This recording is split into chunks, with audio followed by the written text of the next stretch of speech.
I gotta say, um, this week is kind of a weird week for pre-orders for me, but let's get into them. Start with the comics before we get into pre-orders, and I have another couple things to show you. I guess all the Ninja Turtle books from IDW they got delayed to next week. So Last Ronin issue number 3, Turtles of Grayskull issue number 3, and another one all got delayed, and it was kind of sad. I was like, that was the stuff I was most looking forward to. But I got Labyrinth issue number 5, which is good. Sometimes those ones don't come in on time; they're hard to get. Lex Luthor issue number 1. Really excited for new Superman stuff this year, and I'm really going to try to dive into some of the new DC stuff that they put out just to kind of boost my excitement for the new Superman movie, if that's even possible, because it's like up here, like you can't even see it, my excitement level, so. And then we got Star Wars A New Legacy. I think this is just a one-shot kind of celebrating 10 years of Marvel Comics, because it started in 2015.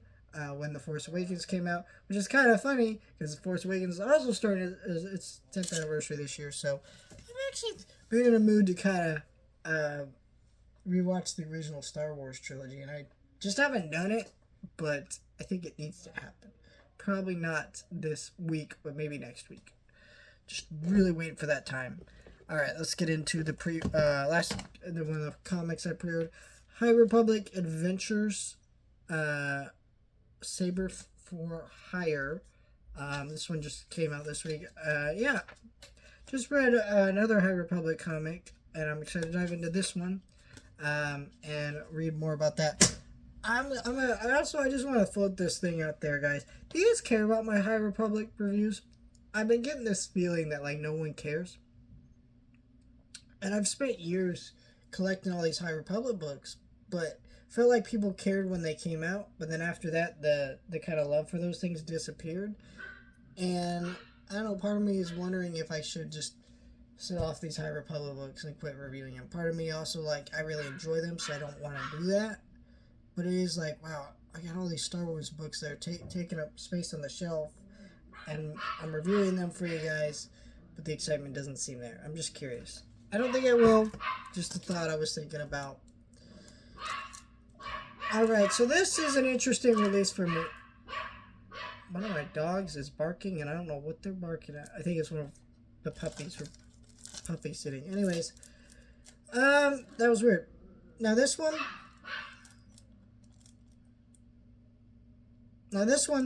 is an interesting one because usually when I'm gonna close that door. Anyways, this one's an interesting one because usually when I pre-order movies from labels, like boutique labels, I know the label, but this one I had no idea. It says here, D. Geyser Video, right there. I don't know if you can read that. I've never bought anything from this label before. I don't know if they're new label, but I did really want to get this. And, there's a couple of things I was looking at this week. There's a couple Warner Archives releases I wanted, but they weren't going to be here on time.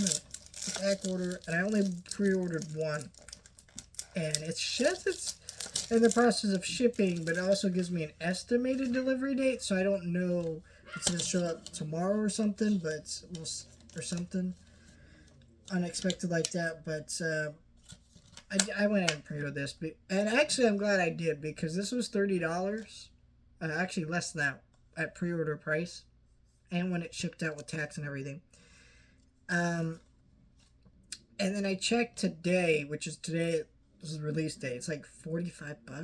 So glad I did that. This is Cannibal, the musical, written and directed by Trey Parker. Now, if you don't know who Trey Parker is, well, you clearly are not a South Park fan. Yeah, the dude, and they also, him and his little buddy Matt Stone, they did the Book of Mormon musical.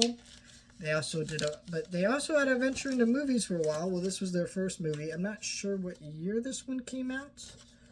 But basically this film came out.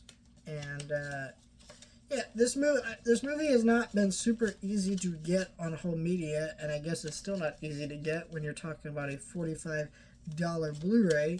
When you can buy 4Ks box sets for that price. So yeah, I don't know, but you know, um, if you want this movie, I guess it's out now. There was a limited edition, from what I understand, that was like 5,000 pieces sold out, I think. But this is the non-limited edition release, so I picked this up. I didn't expect it to be 2 discs, so you got one Blu-ray disc, second Blu-ray disc. I know there's 2 cuts of the movie, so I don't know if one is...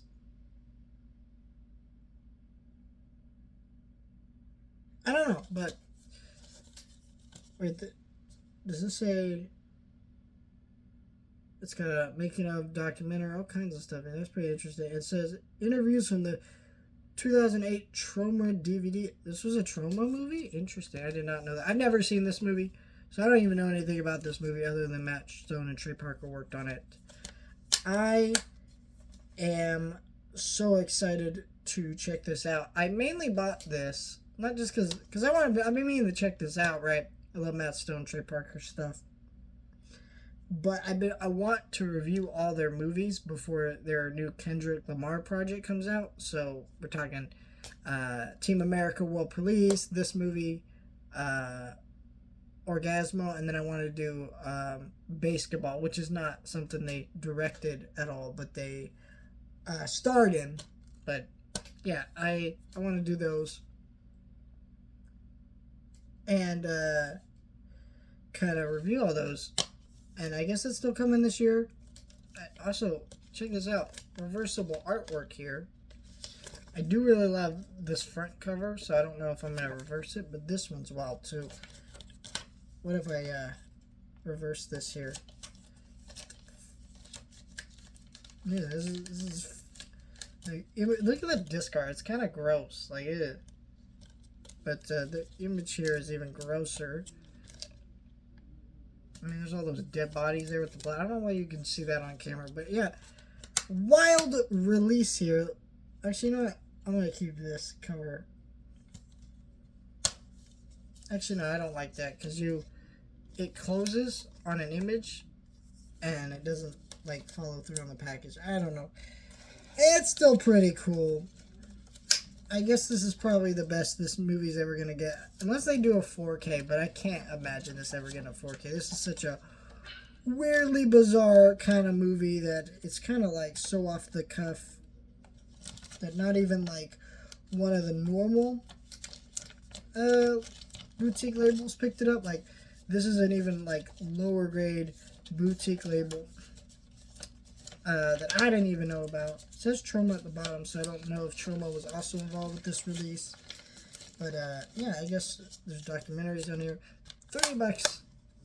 So happy to have that. Anyways, next 2 things I ordered off of eBay. I ordered Teenage Mutant Ninja Turtles: The Next Mutation, volumes 1 and 2 off of the eBays.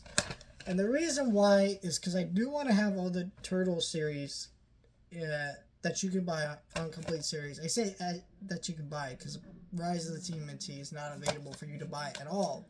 Complete Series box set. Everything else is.